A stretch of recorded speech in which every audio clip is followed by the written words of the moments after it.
Palavra do Senhor, do Evangelho segundo escreveu João, capítulo 3, versículo 16. Depois vamos abrir, se der tempo, vamos fechar aqui com Apocalipse, capítulo 2. Glória a Deus. Versículo 2 até o 4, amém? Glória a Deus. Estamos numa maratona essa semana, onde eu preguei a palavra. Se não teve uma ideia, saí de casa às 8 horas, entrei em casa às 5 da tarde. Mas Deus é bom, amém? Louvado seja o nome do Senhor. Evangelho de João, capítulo 3, versículo 16. Quem achou, diga amém? Amém. Diz assim: porque Deus amou o mundo de tal maneira que deu seu Filho unigênito, para que todo aquele que nele crê não pereça, mas tenha a vida eterna. Amém? Apocalipse capítulo 2, versículo 2 ao 4. Vamos ler até o 5. Glória a Deus. Amém, igreja? Eu sei as tuas obras e o teu trabalho e a tua paciência, e que não pode sofrer os maus que puseste a prova os que dizem ser apóstolos e não são, e tu os achaste mentirosos, e sofreste, tem paciência, e trabalhaste pelo meu nome, e não te cansaste. Tenho, porém, contra ti que deixaste o teu primeiro amor. Lembra-te, por de onde caíste, e arrepende-te, e pratica as primeiras obras. Quando não, brevemente a ti virei, e tirarei do seu lugar o teu castiçal, se não te arrependeres. Amém? Podemos assentar em nome do Senhor Jesus. Glória seja dada ao nome do Senhor. Nessa noite, irmão, nós vamos falar sobre o amor de um missionário. O primeiro missionário na Bíblia é o nosso próprio Deus, né? Deus nos amou de tal maneira que enviou o seu Filho. Então é um amor que envia. João 3,16 é o tema central, o versículo central da Bíblia Sagrada, porque a Bíblia Sagrada ela se baseia no amor de Deus. Mateus Henry ele vai dizer: quando o amor se esfria, tudo se torna pesado. Um casamento sem um amor é um casamento pesado, sim ou não, igreja? Amém. A obra de Deus sem amor se torna pesada. O trabalho, quando você perde o amor pelo trabalho, você acorda mais uma vez nesse trabalho, se torna um fardo, se torna pesado. Louvar sem amor se torna um fardo, se torna pesado. Então o amor, irmãos, é a base de todas as coisas. Por isso nós temos que manter a chama do amor, o avivamento do amor. E Deus, Ele nos amou. A missão começa em Deus, enviando o seu Filho. Após o homem ter pecado, irmãos, desde o início Deus está tentando resgatar o homem. Por isso que na teologia se diz missão dele, missão de Deus. Porque a missão na verdade não é minha, não é sua. A missão não é da igreja, a missão é de Deus. Nós fomos inseridos para cooperar com Deus nessa missão. Antes da igreja existir, já existia a missão de Deus. A igreja só existe por causa da missão e não o contrário. Aleluia! E nós somos cooperadores nessa missão, mas eu quero falar justamente sobre esse amor que nós não podemos deixar apagar. Aleluia! Esse amor que nos move ao id do Senhor. Eu saí de casa hoje, chegando em casa, tomamos um banho, e a gente passa pelo sofá, dá um tchauzinho no sofá assim, tô com saudade do sofá.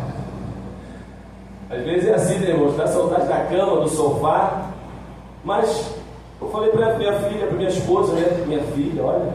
Falei para minha esposa, tomamos um banho, entrei no carro, falei: meu Deus, apesar de todo o cansaço, mas eu amo fazer a obra, irmãos. Porque enquanto tiver amor, esse amor nos movimenta a fazer a obra de Deus. Quem pode dizer graças a Deus? Amor por Deus, amor pela palavra de Deus, amor pela eternidade. Nós sabemos o que nos move, irmãos, é a eternidade. Louvado seja o nome do Senhor. Então é esse id, nós nos movimentamos por causa do amor. E missões, é o coração de Deus pulsando na igreja. Eu já disse aqui uma certa vez que seria desnecessário dizer que essa igreja é missionária. Porque se é igreja, irmãos, tem que ser missionária. Porque não existe igreja que não seja missionária. Porque a igreja só existe por causa da missão. Então dizer que a igreja é missionária é uma redundância. Não haveria necessidade de nós falarmos isso. Porque Deus conta com a igreja. Aleluia. Deus conta com o IT. Então nós precisamos fazer missão. Naquele grande dia Deus vai cobrar da igreja. Nós só existimos, eu torno a dizer, por causa da missão. E cada um de nós temos uma missão. E quando nós vemos, esse amor redentor derramado em nós, isso nos motiva a ser missionário. O problema da igreja não é falta de amor, é a falta da prática do amor. Porque o amor, a Bíblia diz que já foi derramado nos nossos corações. Romanos capítulo 5, eu vou ler o 5, pode colocar aí, Davi, o Cauã. Romanos capítulo 5, do 5 até o 7. Louvado seja Deus. Diz assim, ora, a esperança não nos deixa decepcionados. A esperança não traz confusão, na outra versão, né? Isso aí é melhor.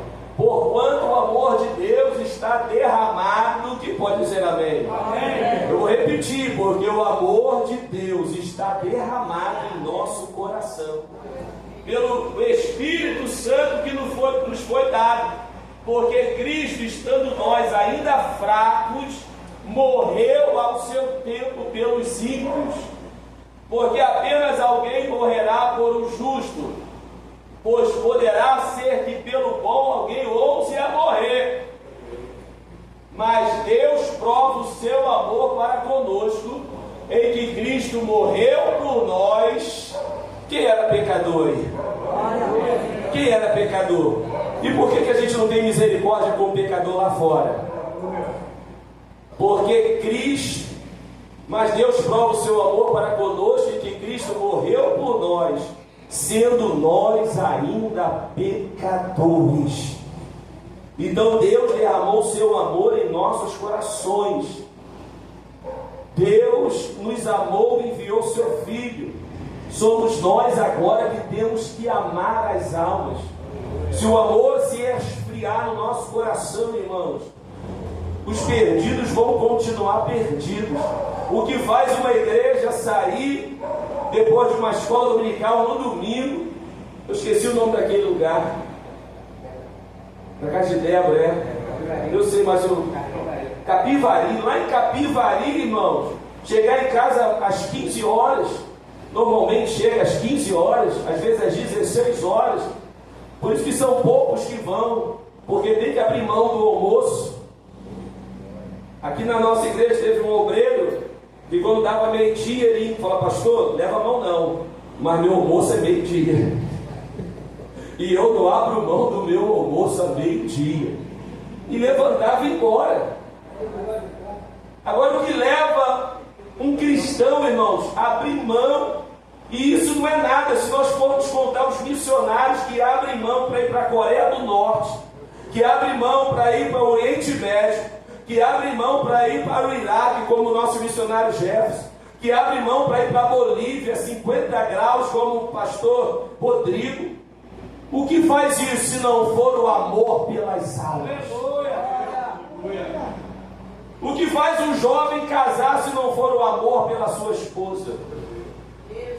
O que faz uma jovem casar se não for o amor pelo seu esposo? Enfrentar dificuldades, enfrentar lutas, enfrentar contas, irmãos, é pelo amor.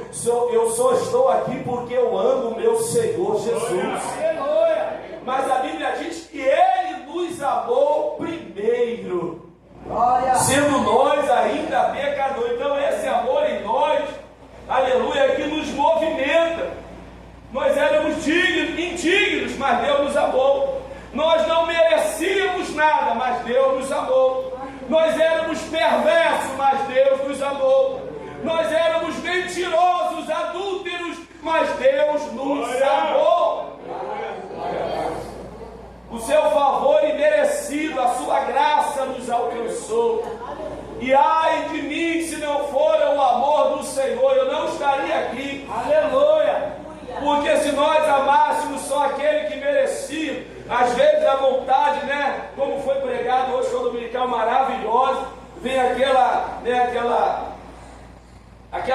são aquele sentimento de querer, pagar com a mesma moeda, mas aí o amor de Cristo nos constrange e a gente oferece a outra face, continua amando, continua abraçando, continua dando crédito, tudo por causa do amor de Cristo. Isso é missões. Sem amor não há missão, irmãos. Então agora somos nós que devemos amar os difíceis, amar os indignos, amar aquele que não merece, porque é o amor ágape. A igreja de Éfeso, o Senhor vai elogiá-la, porque eu reconheço o trabalho de vocês, eu reconheço a paciência de vocês, só tem uma coisa, eu tenho contra vocês que deixaste o primeiro amor, e esse amor, no original, é ágape, é o amor de Deus, é o amor sem interesse, é louvar a Deus porque ama a Deus, e não com qualquer outro interesse de receber alguma coisa. É fazer a obra evangelística por amar a Deus e amar a obra sem esperar qualquer recompensa material. Aí o Senhor Jesus está dizendo: olha, vocês deixaram o primeiro amor. Aleluia. E quando nós não fazemos a obra sem amor, tudo se torna vazio. A obra é vazia, o louvor é vazio, a pregação é vazia. Mas se uma criança fazer a obra com amor, Deus recebe nas suas narinas como obra de Deus. Hoje nós fomos ali no centro de recuperação, o Cauã foi conosco, tem se tornado um obreiro na casa do Senhor. Chamamos eles ali, tem uma igreja, vamos no altar para orar. Foi uma emoção muito grande, irmãos, que eu levei o meu sobrinho, o Cauã, o outro Cauã, que é o filho do Ismael, vai fazer 15 anos segunda-feira, e o Ismael está lá internado, está se recuperando, e ele falou: poxa, queria ver meu filho, vai fazer aniversário, eu falei: vou levá-lo hoje. Ele veio, e quando ele se viu, foi uma emoção muito grande, Cauã? O Ismael começou a chorar, e o Cauã falou assim: pai, eu te amo. E eu estou vendo que o Senhor está se recuperando, então continue aí até se recuperar. Olha, filho falando com o pai, irmão, fique aí até o Senhor ficar bom, porque eu te amo e eu estou lá cuidando da casa. Então, se não for o amor que nos move, quem vai nos mover? Então nós precisamos, então não adianta fazer a obra se nós perdermos o amor. Aí o Senhor está dizendo: lembra que aonde caíste, e arrepende-te. Então lembra-te, arrepende-te e volte a praticar as primeiras obras. Lembra quando você orava? Lembra como você tinha amor pelas almas? Lembra quando tinha evangelismo e o teu coração ardia? E será que hoje continua ardendo?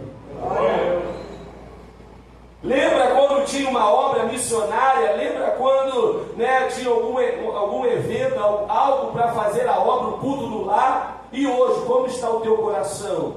Lembra-te aonde caíste, se arrepende e volte a praticar as primeiras obras. Nós não podemos perder esse fervor espiritual, irmão. Deus conta com a igreja avivada. Eu vou repetir: o Senhor vem buscar uma igreja avivada.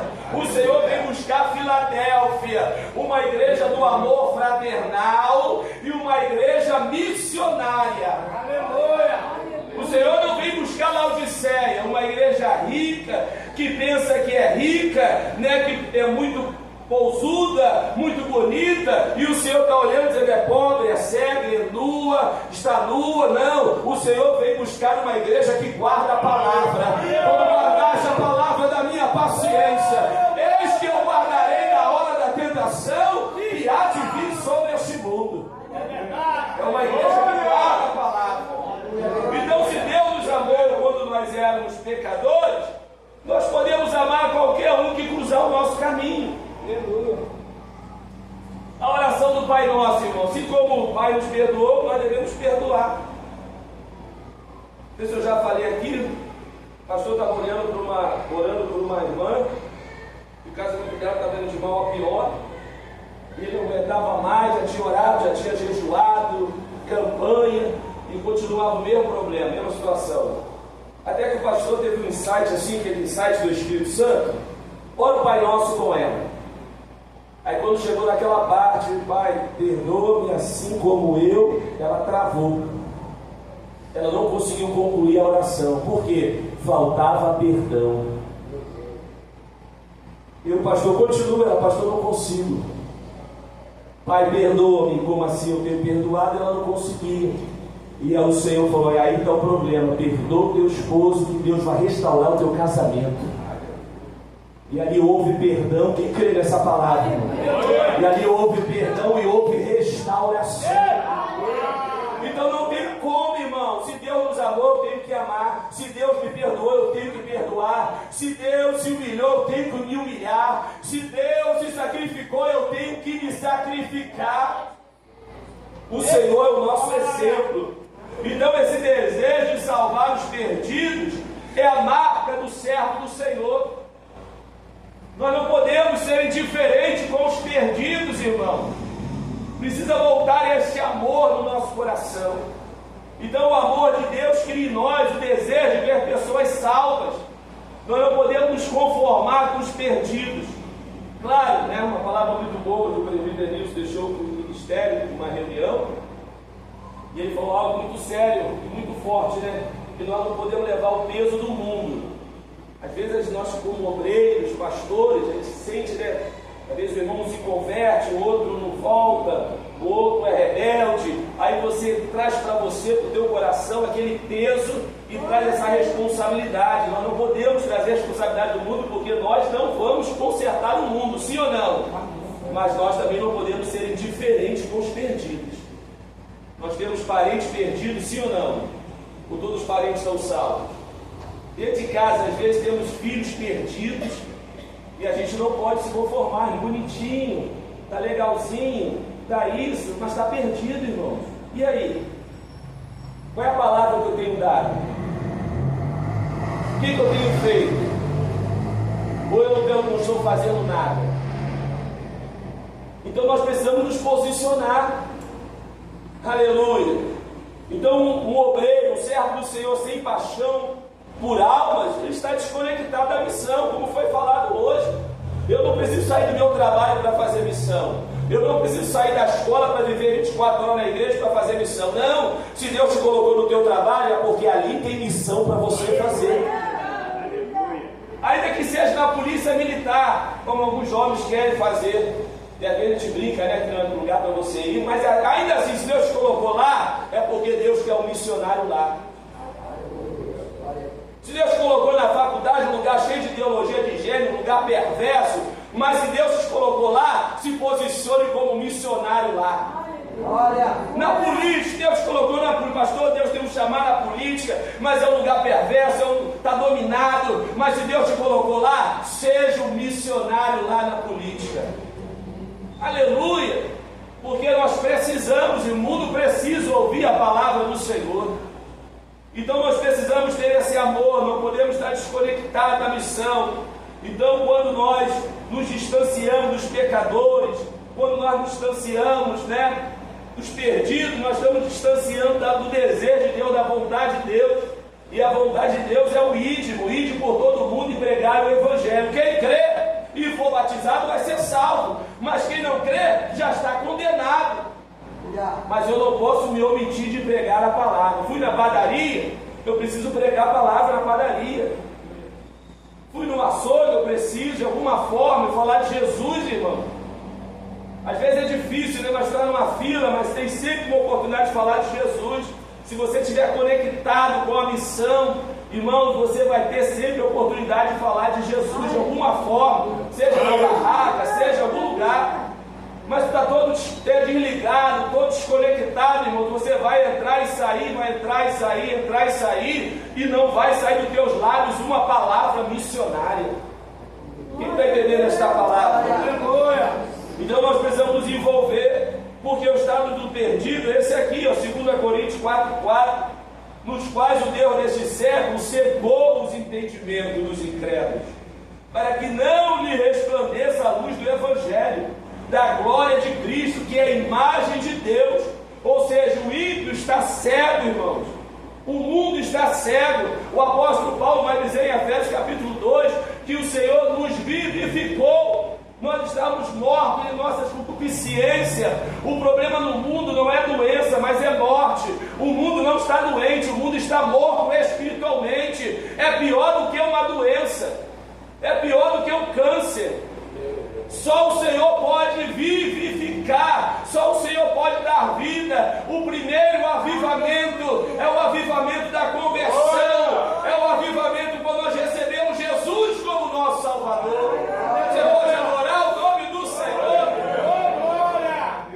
Eu torno a dizer, não precisaríamos ter culto de avivamento se nós mantêssemos o primeiro amor, se nós mantêssemos o avivamento desde o dia que nós nos convertemos. Aquele que se converte, irmãos, é uma alegria extraordinária, é um mover extraordinário. Ele quer estar envolvido em tudo, quer fazer tudo, mas o tempo passa e a maior prova é o tempo, irmãos. Com o tempo vai se esfriando, com o tempo vai perdendo a motivação, aleluia, com o tempo vai perdendo muita coisa, mas Deus nessa noite está dizendo, volta ao primeiro amor.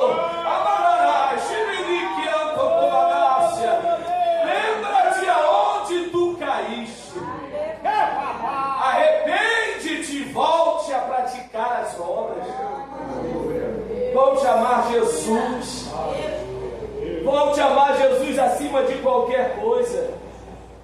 Volte a buscar a Jesus, irmão. Aleluia, como a primeira coisa da tua vida, buscar o reino de Deus. Lembra como você buscava o reino de Deus e a justiça dele? Aleluia. Aí eu notei aqui alguns exemplos que nos inspiram, bem resumido. Mateus R diz o seguinte: maior felicidade é ganhar uma alma do que ter montanha de ouro. Hussein Ford disse ao povo: a minha alegria no céu, seria dobrada se eu visse todo o seu povo salvo. David Stone, ele disse, chamou no leito de morte, estava no leito de morte, ele disse na sua oração, como se fosse a sua última oração: ó Senhor, salve os pecadores, aos milhares, às centenas, aleluia. O evangelista escocês David Matheson, ele disse a respeito do seu ministério: nem por um minuto o pensamento da conversão de almas ficou longe dos meus olhos. Tenho servido o Senhor por 22 anos, tenho procurado ganhar almas, essa tem sido a minha paixão. David Brenner foi um jovem, irmãos, que morreu de tuberculose, entregou a sua vida para os índios.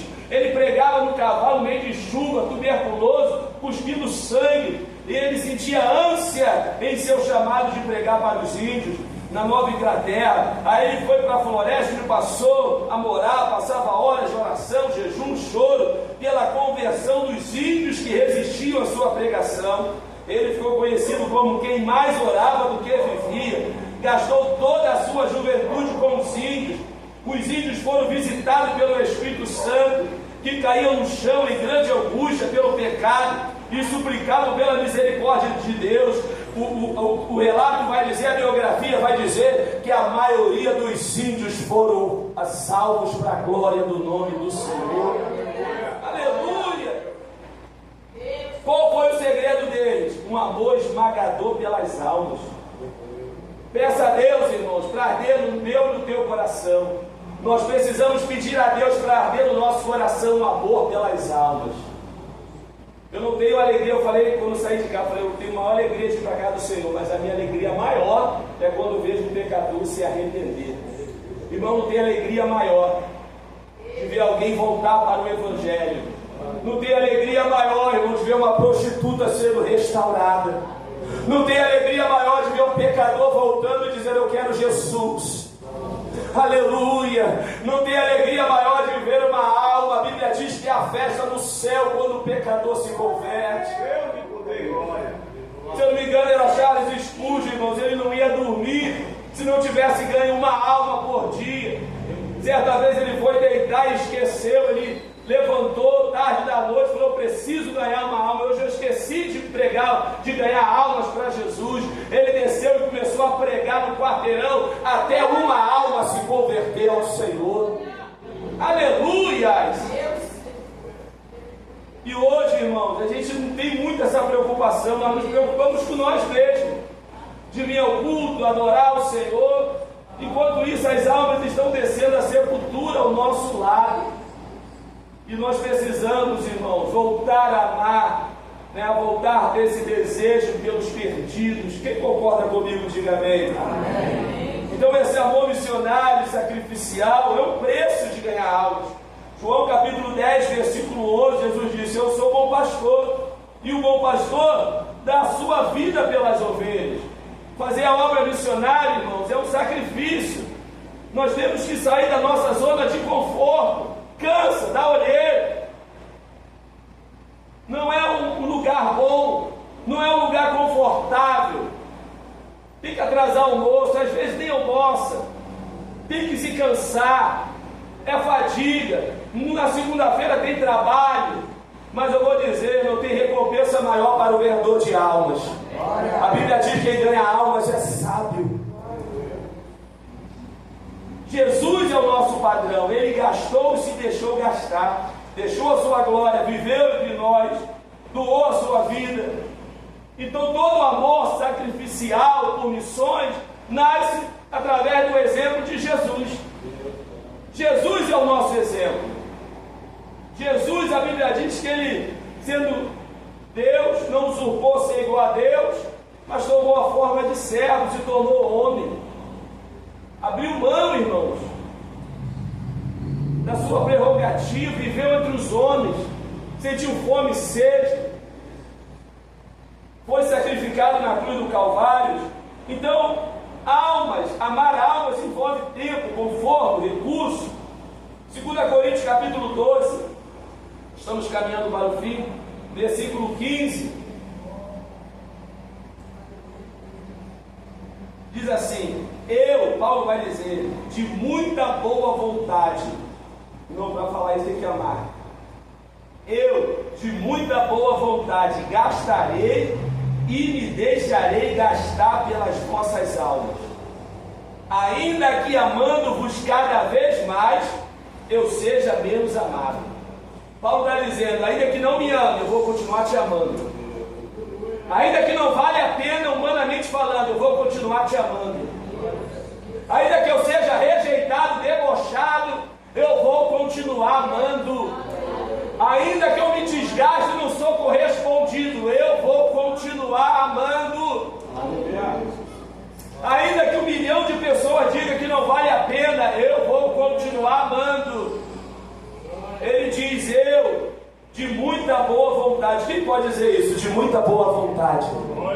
Repita comigo: gastarei e me deixarei gastar. Toca no ombro do teu irmão, pela vossa alma. Isso, pela vossa alma.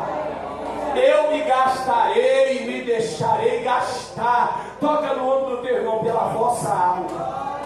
Pela vossa alma.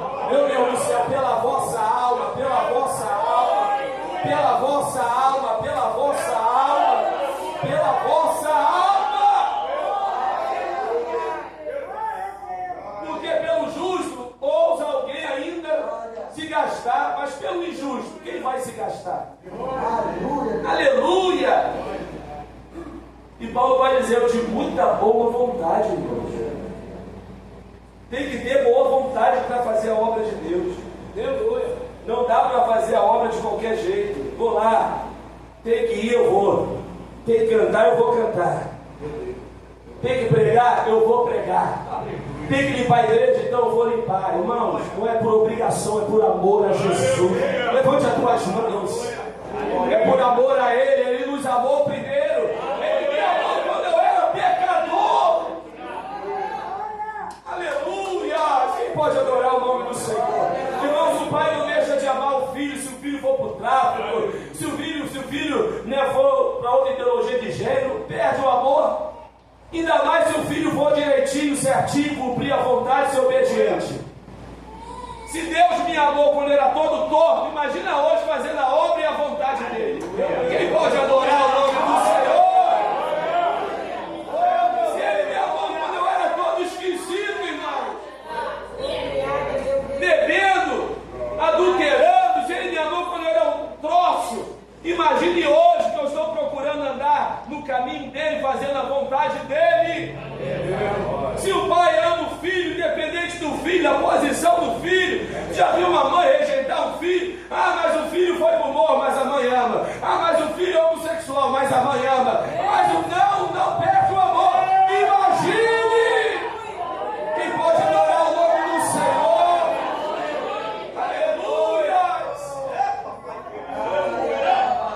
Aleluias. O Senhor me amou. Eu me colhei glória. Olha. O que eu vou fazer? O que darei ao Senhor, irmãos? Por todo o benefício que Ele tem me feito. Eu tenho que me desgastar, irmão. Apresentai-nos a Ele como, nossos corpos como sacrifício vivo, mais santo e agradável ao Senhor, que é o vosso culto racional. É o mínimo que eu posso dar ao meu Deus, irmão. É dar o melhor que eu tenho, o melhor louvor, a melhor adoração, o melhor evangelismo. Fiquei feliz, meus irmãos na van felizes. Eu quero agradecer em nome da missionária igreja, da igreja, da direção, as doações que foram feitas para o centro de recuperação. Levamos 15 quilos lá de feijão para o centro de recuperação masculino, doação da igreja. A gente não faz nada sem a igreja, irmão. A igreja comprou mistura, comprou tudo que eles pediram, margarina, comprou extrato de tomate, comprou óleo. A igreja doou açúcar. Quem fez isso? Pastor Reginaldo, a igreja, com dízimos e ofertas da igreja. Aleluia. E a gente não imagina a alegria que quando nós chegamos lá, os irmãos não sabem que não vão, não imagina a alegria quando a gente chega lá. Os maiores estavam contando hoje, eu até ri, só Jesus. Falou o pastor Edson, falou, meu Deus, está comendo melhor do que eu? Aí falou, poxa, eu estava aguentando mais, comendo frango aqui todo dia, frango e linguiça. Eu falei, meu Deus, levanta a mão para o céu e dá glória. Não, mas eu gosto de carne, Aí comecei a orar, aí chegou não sei quantos quilos de contrafilé. Eu falei, aí eu dei o testemunho na cozinha, eu dei glória a Deus, eu estava orando a semana toda. Depois o pastor Edson falou, eu continuo orando. Ele queria comer contrafilé, eu comer carne, antes da recuperação. Olha como o ser humano é, irmão, só misericórdia. E a gente aqui fora comendo ovo, maluco, uma dificuldade, ele lá reclamando, está comendo frango. Só Deus mesmo. Deus pode dar glória a Deus. E Deus ainda ouve, irmãos. Deus ama tanto seus filhinhos que ainda ouve. Deu 2 peças lá de alcatra contra filé. Ele deu testemunho lá. Eu falei, meu Deus é maravilhoso mesmo. Deus nos ama, irmão. Louvado seja o nome do Senhor. Não foi isso, não? Caon viu. Caon estava lá, ouviu. Olha! Caon foi bater um pouco para lá. Aleluia. Irmão, Provérbio 24:11 vai dizer: livra os que estão destinados à morte. Livra os que estão destinados à morte. Interessante, né, irmão? Quando a gente sabe desses casos, nós já vimos alguns casos aí, pastor Marcos de Hélio, alguns pastores, né, que fazem trabalho de comunidade, e salva ali as pessoas que estão ali já preparadas para a morte. Bandidos já amarraram, já fizeram algumas coisas, chega ali e resgata. Se a gente tivesse a visão espiritual, nós não estamos vendo fisicamente eles amarrados, o pneu já pegando fogo, a gente não tem essa visão, mas se nossos olhos espirituais se abrissem, os que estão lá fora são muito mais amarrados do que aqueles, e precisam de resgate, irmão, precisam de libertação, e Deus levantou a sua igreja para resgatar essas almas. Aleluia, louvado seja o nome do Senhor. Então nós precisamos pedir o Espírito Santo, irmão, para nos dar olhos espirituais, para a gente estar no lugar certo, na hora certa, no tempo certo. Aleluia. Para nos dar a palavra certa, que o amor de Deus venha nos resgatar, venha nos tirar do nosso conforto. Hebreus vai dizer que o nosso conforto não é aqui. Aquele que quiser entrar no seu conforto não entrará no conforto do Senhor. O nosso conforto não é aqui na terra, irmãos. Você tira um domingo para fazer a obra e fica moído cansado, mas vai ter a noite para descansar. E aqueles que estão perdidos, irmãos, que estão nas drogas, estão na luta, é dia e noite na perturbação, e no inferno que não vai ter descanso, é ranger de dente, aleluia, é angústia, é de manhã, de tarde, é de noite, mas Deus nos prometeu a vida eterna, o descanso eterno. Oh meu Deus do céu, aleluia, daqui a pouquinho nós vamos descansar, igreja, aleluia. Então diga comigo, lembra-te, arrepende-te e volte a praticar. Então nós vamos orar, se coloque sobre os pés. Nós precisamos orar para que o amor de Deus venha a ser reacendido em nós, para que o amor de Deus venha aumentar em nós. Quero convidar o ministério de louvor, que possamos voltar a chorar e jejuar e perceber